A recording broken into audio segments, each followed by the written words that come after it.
Amen and amen and amen. Bazalwane ngaphiwa kahle kuhlabela nekuhlabela ke ingoma debantu akusikahle obese uyadibhimba kodwa bazalwane lokula ngekhathi kusho njalo nje angihlabele kuthi angilingise namabantu abangapractice babese bathi noma ngiyabhimba ngibhimbela nje inkosi ayinenzaba noma ngiyabhimba noma njani cha bazalwane inenzaba sibo practice kodwa manje ke bazalwane ngifola kulelo qembu lelo ngicela kusho nje na ingoma bazalwane kafishane uthando lwakhe alukhulu lungalinganiswe luyakuma kube phakade soluthumisa njalo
Let us pray. God Almighty, our Heavenly Father, we sing this way because your love is amazing, so much incredible to every one of us.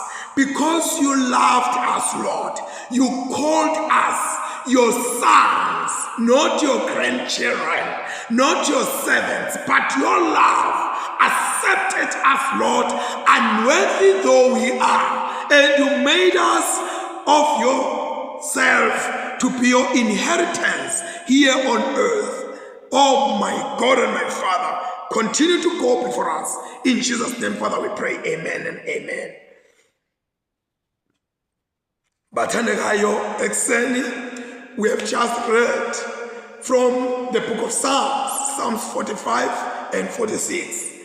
And then we read from the books of the Apocalypse, where we read Baruch chapter 4 verse 36 through chapter 5 verse 9. And then we concluded with a reading from the New Testament, which was from the book, the letter to the Galatians, chapter 3, where we read from verse 23 through chapter 4 verse 7. So we are going to take roots in the letter to the Galatians ourselves. Bazalwane, imnanzi la indzaba lexoxwa noma lekhulunywa nguPaul. Uqale wathi uMapostle Paul, "Magalatia la libele, oh foolish Galatians, who has bewitched you?" Seniloyo ngani? Niqale kahle. Nyalo senibuyele etintweni tenyama. loywe ngubani.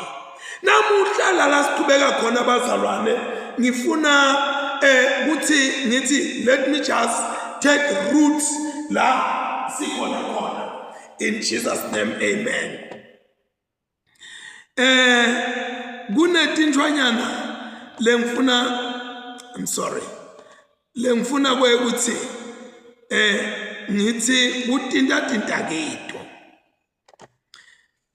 Weqala umpostoli Paul angithi umpostoli Paul kwakude le chapter 1 chapter 2 chapter 1 bekubhalwa nje. That's why ngifunde neqa chapter 4 ngawuma kuverse 7 ngoba is a continuation.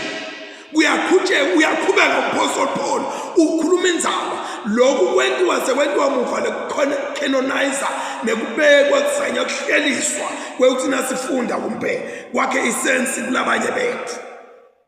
Now umpostoli Paul uta nendzaba namuhla itolo bekakhuluma ngemthetho ukuthi umthetho omubili cha umthetho awusimubi kodwa ngathi umthetho ufanana nesibuko lesifike sikutshela ukuthi wone kangakanani yini tono takho ufanana nelithoshi lelikhanyisa ubone tono takho kodwa ubebethe emandla ekukujustify noma ekukwephula kuleto timo losuke ubhekene nato. So ngathi umthetho ke loyo kodwa na the grace leyayetanga Jesu iona inabo ukuthi sithi bona tisonile iphinde isinike the ability kwekuthi isihlangule kuloko uma sikholwa kuJesu.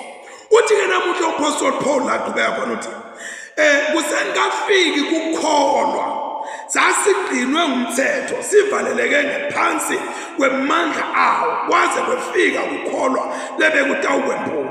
Ngakho ke umthetho wasebenza njengemqondisi wethu wekusibhiyisa kuKristu kuze sibe ngulabemukelekako kuNkulunkulu ukuthi silungile ngekukholwa kwethu. Kodwa nyalo ngobe kukholwa sekufikile asisekho ngaphansi kwemqondisi. Lana nakukhulunywa ngemqondisi kumbe labanye bangaqonda kangcono nasithi ukuthi itutor. A tutor is not a teacher, but somebody who is there to help umuntu lomunye, especially in the learning perspective. So lana ngifuna ukukhuluma ngemqondisi. Lo mqondisi lekhulunywa ngayo noma ke le tutor lekhulunywa ngayo la akusiyo kumbe later ukufundisa bo ngoba noma ingakufundisa ayisi accredited ukuthi ingakunika certificate ukuthi sophasile. Still you need to go to school to get a professional teacher who is hired by the state or by whatever private sector kwekuthi ahamba ufundiswa kodwa state sihlolile kwekuthi emaphepha akhe asemthethweni na. Now le tutor noma lo mqondisi lokukhulunywa ngaye kuthiwa bekasida is more of like somebody who has been hired lo qashwe noma lo sebenza ngaphansi kwamagunya emntalo wakho kwekuthi athi look after you to direct you, to discipline you, to see your welfare holistically. And uma ngabe kukhona la uphonda khona akuthi kwa kancane ngemandla lanikwe wona ngilomntali noma ngilona lothi ke ngibukele lo mntwanami. So itutor isebenzisa emandla leyibolekwe wona leyiwathatha from somewhere. And ke le tutor lena siyathola ukuthi noma ngabe lo mntwana akafuni kuya esikolweni le tutor inikwe amandla ukuthi mikise mfosele la esikolweni. Noma akafuni ekudla unikwe amandla noma ngabe nakawudlala le tutor ila kulo mntwana emehlo ayo akasuki kulo mntwana. So umthetho ka uApostle Paul uveta unjalo ukuthi yinto leyihlala ila lekugayidako kodwa na lokho ukuthi le tinto tenteke kupita wena ukuthi utende asiyo le thutha lekwentela letinto nguwe lokufuna ukuthi wente letinto in order for you to qualify. Uthi-ke lo mthetho wasebenza njengemqondisi lebe usiletha ekukholweni njengoba ngithi a tutor can teach a child ukuthi akaye esikolweni noma instill a discipline ukuthi akaye esikolweni noma adlala nalabanye ukuthi udlala njani nasekhona labamlimatako uyamlwela futhi yena lo tutor ngoba umgade lo mntwana. So umthetho bewusigadile, umthetho bo-instilla idiscipline nawo wonke, kodwa injongo yawo wawuthi usilethe kuKristu, usilethe la kufanele ukuthi sibe khona khona. Uma ngabe sesifike kuKristu asisekho sidingo sethutha ngoba sesifike endaweni la bekufanele ukuthi sibe khona khona. Bantu laba siloku bahamba bagayidwa umthetho kusho ukuthi these people they are not yet in Christ. Ngoba in Christ we are guided by the love, the heart of Jesus Christ that is full of love, is guiding, is instilling that discipline of love. Tinto mase sifike kuKristu sidenta sikhutshwa ngumthetho wothando. Uthando ngilo lofuna luhambe phambili noma ngabe sidisciplina nothando. Siyakunemakushini itolo ngibekise ngama-gadgets ngathi ama-gadgets akancenye langa amathayela akudzabula imoto kumbe akudzabule nawo langa labeke abokhonkolo ashaya imoto ayipotoze kodwa le ndzaba yothando lwakhe uthi asigayida asiqondisa sithola idiscipline but sithola ngeluthando hayi ngenzonto hayi ngemagubu hayi ngokuthi wena wake wangentani wake wentani kimi kodwa it is driven and forced by love.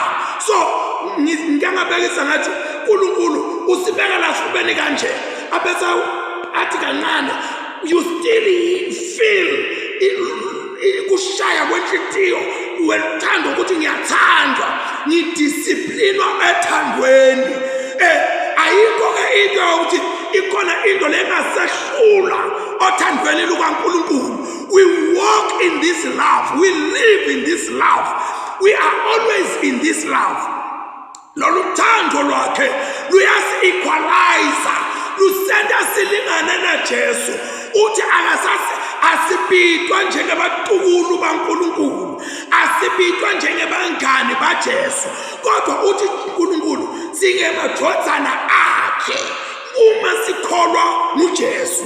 Uyabonakala ngo mawuthi ufuna ukuyishaya scientifically itakudida ngoba uthi Jesu yindodana yaNkulunkulu kanti Jesu unguNkulunkulu. Usho njalo Johane uthi nguLevi beka khona eqaleni akuNkulunkulu anaNkulunkulu anguNkulunkulu yena luqobo lwakhe. Lokho ukuthi nakathi ke uNkulunkulu thine ngalo Jesu singemadvodzana akhe. Lokho ukuthi thine we hold an equal status phambi kwaNkulunkulu kwekuthi sesinguJesu sesiboJesu.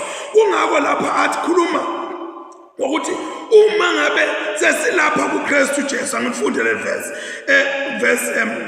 26-27 ngawo ke nonke ningemadvodzana aNkulunkulu ngekukholwa nguKristu Jesu nina nonke nabhajatiselwa kuKristu ngawo ke senembethe Kristu sekude umGriki kude umJuda kude lomfuna kude lomsikati kude lonjani nasifika we assume an equal status nabo Paul nabo Abraham nabo Johana labakhishwe emehlo nabo Peter lababethelwe amabhekiswa phansi nabo nabo Martin Luther. We become one, we are level. Kufanana nemanje athelwe ebhakedeni no one loba mkhulu kunalomunye. We become level in the presence of God.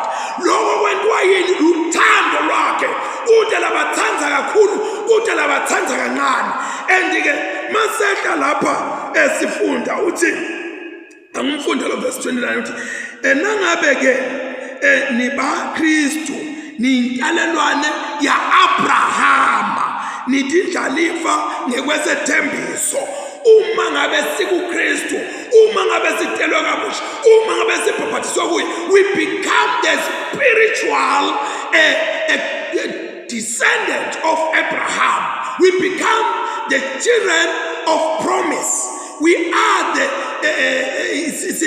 sidindlalifa tembuso waNkulunkulu. Sihamba lapha emhlabeni nje silifa noma sibantu bekudlalifa laNkulunkulu ngoba safelwa nguJesu.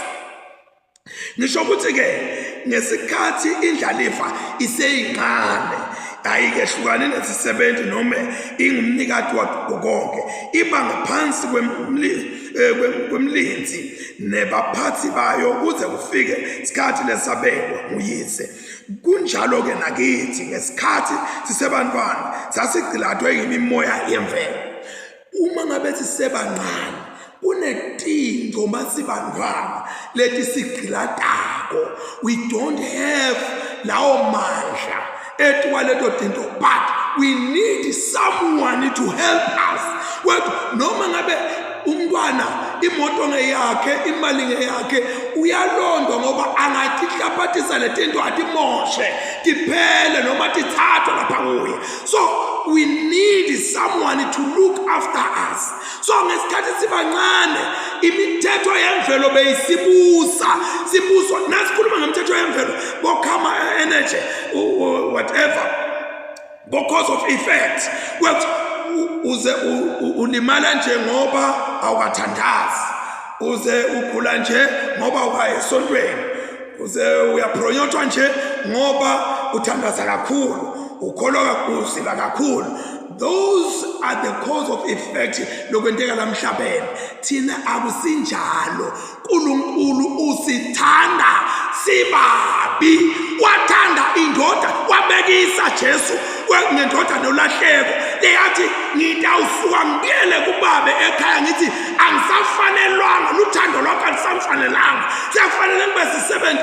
Wathi nakaqhamuka lapho uyise seloko abukile wagijima wayomhaga anjalo anuka ingulube wamhaga, because the love of God cannot be assessed by the things of this world, cannot be equal to the things of this world. Wamthanda anjalo wamhaga uyise anuka. Emveni kwaloko wathi asela neliphunga lakhe wathi hambani niyomgeza.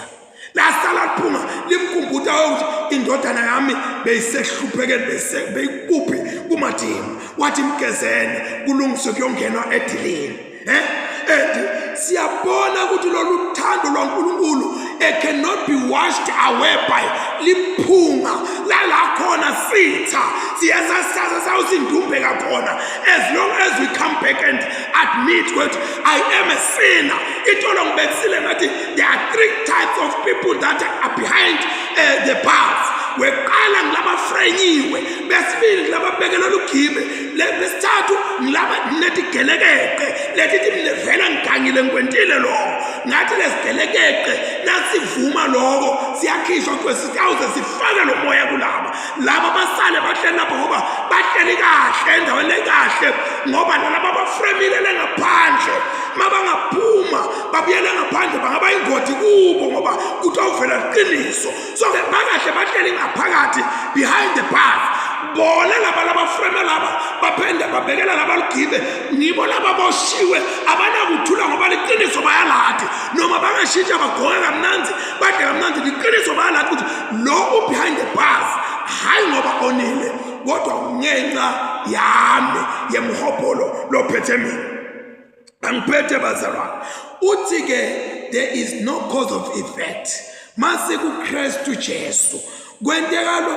Uyabona kukhona umuntu akabe muhle Nkosi yami ngetendo takhe ahloniphe athanze abantu abenjani kodwa umkhande adip etinhluphekweni aqoshwa emsebenzini abhidlithelwe ekhalakhe kwenteke konke lokho nalokho kwente njani kukhona lokubula kwentile cha kude lokubula kwentile kodwa uNkulunkulu unaye kuso sona leso simo uhamba naye akusho ukuthi nawehlelwa dinto uNkulunkulu sokulashile. uNkulunkulu is still with you and God is still leading you to your ngithe lapha ukunika igama lelihle noma lelihle righteous peace, godly glory, ngemagama lawo loniketwa wona. So ke uNkulunkulu uyayigcizelela lena yebuthothana and kuvela lapho lobuthothana sengiphetha uvela kwekuthi sembethe Kristu la sivela khona ngoba sibhajathiselwe kuye siqile kuye kubonakala Kristu netento ngekuhamba nangawo konke ngoba we are immersed in him kubonakala ingubo ya Kristu angisabonakali mina. Athi ke sithine sinikwe ilungelo lokumbitha sithi babe wami. Uyabona leyo iyangithinta leya babe wami. Angithi babe, but babe wami, dad, it goes deeper than that.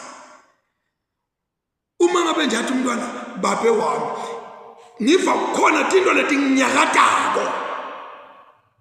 Kwekulo mntwana lona akasangithathi njengababe. Kodwa sowengile kuloko ukuthi ngimbabe nje.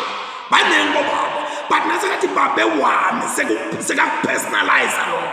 Kuthinteka inhliziyo. So nakuNkulunkulu ngalokufana nako iyathinteka inhliziyo. Kwekuthi laba sebangemathothana ami. Laba sebathi ndlalifa kanye naKristu. Ngifuna kusho lawo magama kuwe mntwana kaNkulunkulu as I'm about to pray. Whatever that you are going through, don't say God is punishing me. God loves you.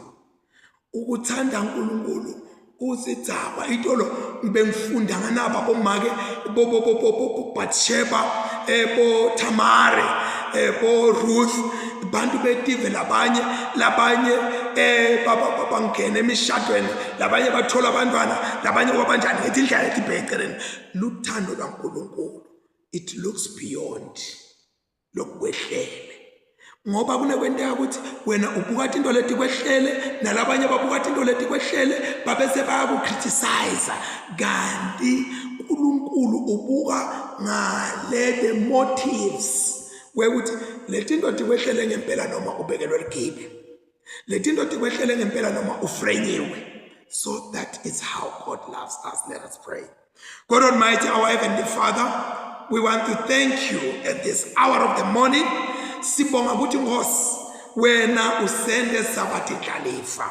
Wena uNkulunkulu usebenzise umthetho ezethutha ezumqondisi. Mase sifike kuwe Kristu umthetho awusena amandla awusena lungelo lokuthi Nkosi uphinde usigujagujise. Ngisho nemithetho yemvelo kwekuthi wena uqoshwe emsebentini ngoba wena waliwe ngoba wena kwenteke lokhu ngoba kuyaphela lokho uma ngabe abantu bafika kuKristu kungene ekutheneni his overarching hand is upon us.